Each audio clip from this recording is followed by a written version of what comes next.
गोर लगै छी समस्त मिथिलावासी के। हम मैथिली नीतू झा अहाँ सबके एकटा गौरी के गीत सुनाबऽ जा रहल छी।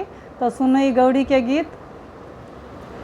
सियावर दुलरी गौरी पूजल गौरी पूजल मंदिर चलली।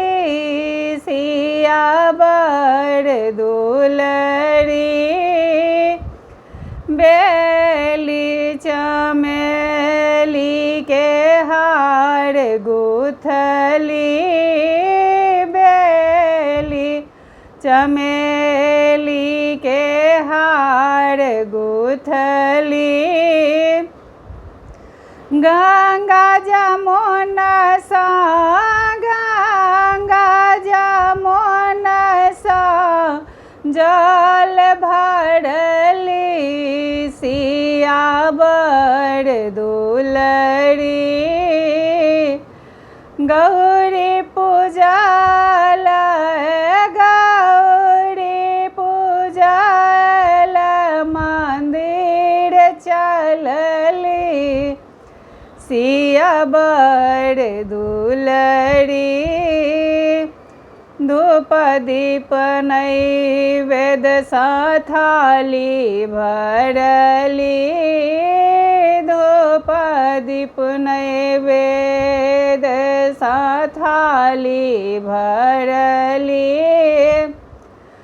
जनम जनमल जनम जनमल बड़ राम मंगली। सियावर दुलरी गौरी पूजल गौरी पूजल मंदिर चलली। सियावर दुलरी लहठी सिंदूर लाले लाल सजली। लहठी सिंदूर लाले लाल सजली। आचर सा झाँपी झाँपी आचर सा झाँपी झाँपी गौरी माय पूजली। सियावर दुलरी गौरी पूजल गौरी पूजल मंदिर चलली। सियावर दुलरी।